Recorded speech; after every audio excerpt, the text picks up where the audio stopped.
Coucou la famille, comment vous allez? J'espère que vous allez bien. Aujourd'hui encore, les dossiers de Flora. On monte à la barre pour un sujet, un sujet fracassant, mais qui crée beaucoup de clivages aussi parce que c'est une réalité que beaucoup de personnes vivent, mais qui est très particulière. La relation belle-mère, belle-fille. Je vous explique le contexte.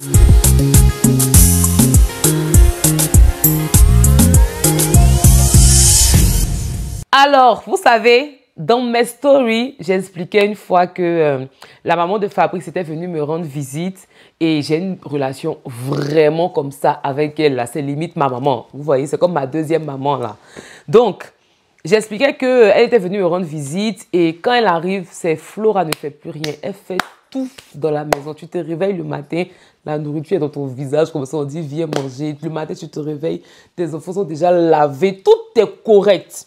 Donc, une fois, j'étais là, je dis, bon, maman, je vais laver les assiettes. Elle dit, tu vas laver quoi? Tu ne laves rien ici, va te coucher, va te reposer. Dans ce pays-ci, vous faites beaucoup. Je suis venue pour ça. Va te laver, va te coucher. Elle dit, maman, non, je vais laver. Je suis là, je dis, maman, je vais laver, je vais pas laver. Non, en fait, de laver, pas laver, ils ont failli me taper même dedans. Il dit, pardon, elle va aller me coucher. Donc, j'ai écrit sur mes stories que les filles, voilà, ils sont en train de lutter avec ma belle-mère pour laver assiettes. Donc, j'ai demandé, est-ce que je lutte ou bien est-ce que je vais dormir? Et à grande majorité, les gens ont dit, Flora, il faut aller te coucher, ça va finir. Et ça m'a fait rire. Les gens commençaient à dire, mais c'est quoi ta relation avec ta belle-mère? Comment ça s'est passé? Est-ce que tu peux nous expliquer? Parce que vraiment, nous aussi, on a envie de vivre ça. Et j'ai reçu des témoignages de personnes qui me disaient que c'était assez compliqué avec leur belle-mère. Donc, voilà l'histoire qui se passe. Il y a une fille qui nous contacte. Elle me dit, ah Flora, vraiment, moi, voilà mon histoire. Ma belle-mère et moi, on s'entendait super bien. Je me suis mariée avec son fils, qui est aujourd'hui mon mari. C'était très bien. Mais quand le gars a changé de cap, c'est-à-dire que la dimension de ses finances a pris une autre tournure, la maman là, elle a commencé à dire que la fille est en train de bouffer l'argent de son fils. La fille là est en train de bouffer l'argent de son fils. Pourquoi 1, 2, 3, on dit rénovation de la maison? Pourquoi 1, 2, 3, on dit nouvelle voiture? La maman là n'est plus contente. Donc maintenant, elle a commencé à un peu faire la misère à sa belle-fille. La belle-fille au début ne comprenait pas. Elle était très fâchée. C'était beaucoup de pleurs. Elle voulait répondre à la belle-mère et tout. Et plus elle montrait des attitudes désinvoltes vis-à-vis de la belle-mère, plus la belle-mère au fait continuait. Elle a interpellé son mari là-dessus. Son mari, au fait, il ne pouvait rien faire. Parce que c'est aussi sa maman. Donc il se dit, je suis entre deux. Je suis entre ma mère et ma femme que j'aime. Je comprends ma femme. Je comprends aussi mon maman. Je sais que bon, c'est un peu compliqué, mais en même temps, ça reste une maman. Je ne peux rien faire. Donc, la fille, au fait, était un peu perturbée. Et ils ne vivent pas dans le même pays que la belle-mère. Mais des fois, la belle-mère vient rendre visite. Donc, elle reste là. Elle prend son temps. Elle fait 1 an. Donc, imaginez vivre 1 an avec quelqu'un qui est toujours en train de te dire, voilà, cette fille-là, c'est elle qui gaspille l'argent de mon enfant. Quand, par exemple, la fille prépare, elle ne mange pas. Les belles mamans, les belles sœurs aussi. C'est votre affaire-là qui est là. En tout cas, on dit la femme sage bâtit sa maison là. C'est pas seulement la femme au foyer. Hein. C'est toutes les femmes du monde. Donc la belle-mère aussi, elle bâtit la maison. Elle bâtit sa maison, puis elle bâtit la maison de son fils aussi. Ou bien, ne venez pas me lancer les cailloux. Hein. Il a dit la vérité, mon cher. Pause publicitaire. Le continent, le Cameroun, Standard Divin débarque le 7 janvier 2024 pour une conférence talk show sur la vie que tu mérites. S'il te plaît, la première fois que Standard Divin débarque en Afrique, c'est sur la mère patrie. C'est un moment à ne pas du tout rater. On a trouvé ça, on a voulu ça intimiste au fait. Donc, ça sera un petit comité. Dépêchez-vous de prendre vos tickets. Vous aurez toutes les informations dans la barre de description. Et on se dit au 7 janvier. Je continue l'histoire. Donc, la fille, au fait, était tellement déboussolée, tellement découragée. À un moment donné, elle s'est dit, attends. Elle allait dans la prière. Elle a commencé à prier. Elle a dit, Seigneur, cette situation me dépasse. Je ne sais même pas comment faire. Qu'est-ce que je dois faire? Elle a commencé à se dire que il faut qu'elle commence à faire du bien. C'est-à-dire, elle a commencé à adopter un mindset qui est différent. Elle a shifté les choses. Dis avec moi qu'elle a shifté les choses. Et c'est là où je pense que beaucoup échouent.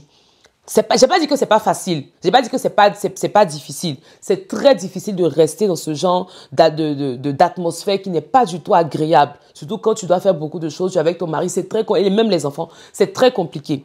Mais il y a une mindset à adopter au fait pour pouvoir changer les choses. Elle a commencé à se dire que tant et aussi longtemps qu'elle fera du bien à sa belle-mère, pendant que sa belle-mère est en train de lui lancer des pics, faire des choses qui ne lui plaisent pas, elle va continuer au fait à faire du bien à sa belle-mère. Elle parlera à son âme. Elle va parler à son âme de telle sorte que chaque jour que sa belle-mère lui lance des pics, elle va lui répondre au fait en bien. Elle va lui dire des paroles qui sont valorisantes. Elle va faire ce qui est convenable et ce qui est courtois dans la maison pour être une bonne belle-fille. Elle se dit aussi, et elle s'est résolue dans sa tête, elle dit, plus je fais ça, plus je sais que j'attire au fait la bénédiction dans ma maison. Plus je sais que j'attire la bénédiction sur mes enfants. Donc, en fait, elle a changé de cap. Son cap, maintenant, est focus sur, j'ai envie de dire, les bénéfices du caractère qu'elle va manifester. La fille a changé du tout au tout dans la maison. Elle fait pim. Quand la belle-mère fait pim, pim, pim, elle sourit. Elle répond convenablement. La belle-mère, là, se fâche. Elle continue. Jusqu'aujourd'hui, la dame n'a pas changé. La belle-mère, n'a pas changé. Puis même, les belles-sœurs se sont ajoutées là-dessus. Mais elle dit, je ne lâche pas le cap. Je ne lâche pas le morceau. Je vais continuer, au fait, à bénir la dame là, non seulement dans ma prière, dans mes façons de faire, et même dans mon répondant. On n'est pas obligé aussi d'être ami-ami. Elle n'est pas obligée d'être copine, au fait, avec la belle-mère. On dit même que la dame là, pour chercher même des mises, quand, par exemple, il y a un neveu, un cousin, une amie de la fille qui arrive à la maison, que la belle-mère est au courant, elle appelle, elle dit, bon, qui au quartier ici même veut partir en France? Qui au quartier ici veut partir au Maroc? Allez, prenez Abdou.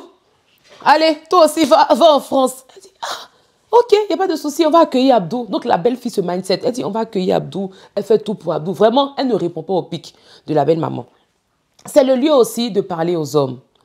Vous savez, dans ce genre de situation, c'est tellement délicat. Aujourd'hui, je suis maman, je peux comprendre certaines choses. Les mamans ont la difficulté des fois à laisser leurs fils, surtout quand ce sont des fils uniques. C'est compliqué pour elles de savoir que leurs fils aujourd'hui sont entre les mains d'une autre personne. Elles ont l'impression que c'est elles qui peuvent et qui savent s'occuper de leurs enfants et qui veulent le bien à tout prix de leurs enfants. Donc, il y a une petite concurrence des fois qui s'installe. On peut comprendre les belles mamans, vraiment on vous comprend. Mais des fois il y a des efforts aussi que vous devez faire. Mais je vais attirer l'attention sur les hommes. Je pense que vous avez aussi votre part à jouer. C'est vrai que vous devez du respect à vos mamans et on n'a pas dit non.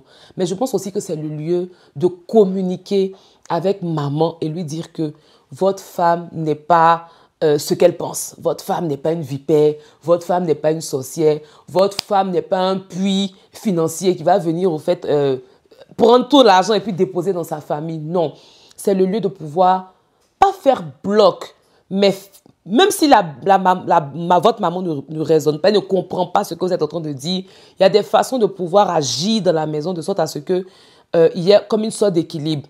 Autant la fille se sent à l'aise, autant la belle-mère se sent à l'aise. Maintenant, je sais qu'il y a des hommes qui ont tellement de révérence, tellement de difficultés aussi à parler à leur maman qui ne le feront pas. Donc, c'est là où je vais encore attirer l'attention de la belle-fille. Ma chérie, tu n'auras pas le choix que de développer ce mindset-là à l'intérieur de toi. Mais n'oublie pas que toute chose concourt au bien de ceux qui aiment Dieu. Au travers de ce que tu es en train de vivre là, je sais que le Seigneur est en train de développer un caractère à l'intérieur de toi-même qui est soupçonné et qui va te servir pour les jours à venir, qui va te servir pour le futur, on ne sait pas. Mais il y a un caractère de bienveillance que tu dois avoir, un caractère de maîtrise de soi que le Seigneur veut t'apprendre. Tu dois développer une capacité à pouvoir répondre par l'amour quand même on te fait du mal. Et ça, c'est là où le bas blesse pour certaines personnes. Mais vous savez, c'est le propre de la vie chrétienne. La vie chrétienne, ce n'est pas bisous, nounou, chouchou. La vie chrétienne, c'est comment est-ce que tu réponds par le caractère de Christ, même quand on te fait du mal. C'est là qu'on reconnaîtra que nous sommes des chrétiens. Je dis toujours que, des fois, quand on va à l'église, c'est facile de faire les spirituels et tout ça. Et puis, quand on parle de Galates 5, 22, les fruits de l'esprit, on dit oui, on veut les développer. Mais le vrai lieu pour développer ça, là, c'est dans le mariage. Quand tu veux développer le caractère de Christ, va seulement goûter au mariage, tu vas voir. En tout cas, c'était un peu mes petites interventions. Sur ce, je vous fais de gros bisous. On se retrouve le 7 janvier 2024 au Cameroun. Mouah, mouah, mouah, mouah.